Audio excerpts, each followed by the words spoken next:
And now for more, it's a pleasure to welcome to studio Ruth Wasserman-Landy, Research Fellow at the MisGov Institute for Strategic Affairs and the former co-chair of the Abraham Accords Parliamentary Caucus. International Affairs Analyst Dan Perry, former Europe and Middle East editor at the Associated Press and author of the newsletter Ask Questions Later. And security analyst Yaakov Lapin, host of the podcast The Lapin Assessment, and how this uncertainty in terms of Iranian leadership is impacting the strategy from the White House as we speak.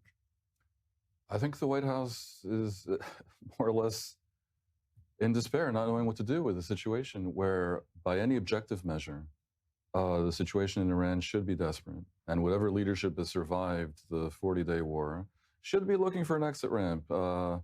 And after that, maybe they can claim victory by the mere fact of having survived. But they shouldn't be playing with fire by tempting fate and allowing the war to resume, because they'll be thrashed even more. That is the case in a logical world. Ruth, I have to say, what you say is logical in a logical world. Now, the strength of regimes like Iran's is that they're able to pretend very convincingly that they're completely illogical and indifferent to the devastation that you wreak upon them. And they certainly are indifferent to any suffering of the population. Do I believe really that they don't care if Israel and the US kill another 20 senior leaders?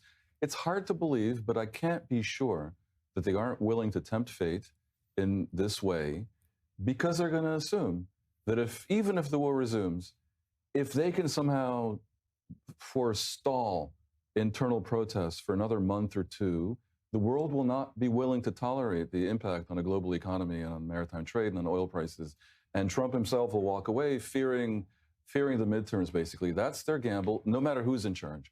As for the situation in Iran, a lot of opacity going on. You're going to hear a lot of claims. And some people have access to intel. And a lot of people, including myself, try to follow social media. And I have friends who speak Farsi who really follow social media. It's not clear. It really just isn't clear. And we think that there's infighting. The bizarre resignation of Kalibaf, who at some point was seen as, if anything, representing the RGC, leaves us with more questions than answers for sure.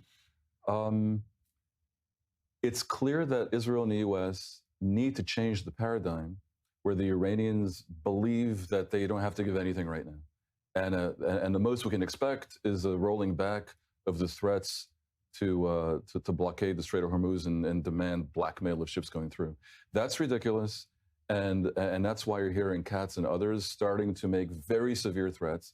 Whether or not they're really eager to make good on those threats is one thing, but the Iranians are being told that we just might go back in there and thrash you even more.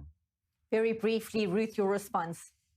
I think that if we wait a little bit longer, the choking point, the economic choking of Iran is and will be so significant that even seemingly rational but completely irrational, very, very zealous ideologically on the Shiite front, mullahs will not be able to sell it off. They are counting on the fragility of Western democracies. Sure. And is that wrong? Yeah, no, they're absolutely right. But before that, they will suffer so badly in terms of the economic impact of what is happening right now. It will be almost irreversible. So here, just real quick, if I can sum up, this is the race to the bottom, basically. With maniacs like the Iranian leadership, the economic difficulty imposed on them has to be maximum. To get them to relent, you have to truly crush them. Meanwhile, they're assuming that for them to get the West to go away, they don't need to crush us, which they're not doing. Even middle-level damage will freak out the Europeans, at least, Correct. and the Asians, and the Americans so much. That's why they need that they to can outlast more. us. Yeah. Dan, your thoughts very briefly. It's a difficult situation because a lot of people in the world don't want the war to resume. I'm not that eager for the war to resume. It's a huge inconvenience, and wars are terrible. But once it started, the only logical endpoint in one way or another is what Ruth is saying, what everyone is dancing around, which is that this regime categorically has to go for the good of humanity and for the good of its own people, primarily. And that can only happen via infighting within the Iranian security services. From the beginning, it should have been clear that some sort of coup must happen. And it's to be hoped that what we're seeing here is the beginning of that kind of a breaking of ranks within the regime. What is going to happen on the diplomatic front? Who could have a real, impactful, say, leverage on making a difference right now? Your thoughts on what is happening out of Europe specifically? Yes. Europe is a very interesting case because their position right now, and it seems quite unified, is basically against Trump and against the war. And if you carry that to a logical conclusion, it would seem that what the Europeans want is for the U.S. to walk away, allow the regime not just to survive, but to not be punished for its threats against maritime trade in the Strait of Hormuz, just to end the war and to end the inconvenience and to essentially admit a mistake. Now, that would be stupendously demoralizing to the Iranian opposition. It would strengthen the regime. It would forego what is currently the easiest leverage that the world has over the regime, which is the choke hold that everyone here is talking about, maintaining the blockade, basically, even if you don't restart the war, as Yaakov was saying. So why is this happening? Because in taking this position, the Europeans are acting against their own interests. And it would appear to be that they're taking this position simply because Trump has so upset them. Now, I've been saying and writing for about a year and a half since the election, there are consequences to Trump's constant belittling and demeaning of his allies and the nonstop attacks on NATO that came to an absolute apex in January when he seemed to be threatening to invade a NATO country because he felt like grabbing Greenland. Insanely, this is the price the world is paying for that foolishness from Trump, that the Europeans at this point hate him more than they hate Iran. Now, as you can probably tell, I kind of get it.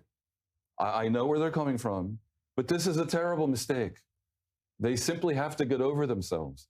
And at this point, the one major difference that could happen to change Iran's calculus would be for them to find themselves against a unified Western front, with the Europeans supporting, at the very least, the blockade and joining the anti-Iran coalition. And that needs to happen sooner rather than later, if only because it would shorten the period of instability. Parting thoughts, Ruth, 1 minute. I think that the Europeans have to wake up to the security of their own continent. They have the threat from Russia, and they have a lot of assets of very, very problematic factors, such as the Muslim Brotherhood and the Shiite IRCG. So they declared against the IRCG. They said that they would go against them. There are still assets that are being used and not yet taken care of in and throughout Europe. And in terms of security, whether they like Trump or they don't like Trump, and I'm not here to argue of whether his belittling of the European, and he has his style, one has to say, but this is not a kindergarten. I mean, this is the security of hundreds of millions of people, your own people. So this is what should be in front of their faces and in front of their minds when they actually come to make decisions as per their own security. They're behaving completely unstrategically. A developing situation, no doubt about it, on the diplomatic front as well as on the ground. We will keep updating you as developments come through. Ruth Wasserman-Lande, Dan Perry, and Yaakov Lappin, always appreciate your insights. Thank you so much for being here for this breaking news edition.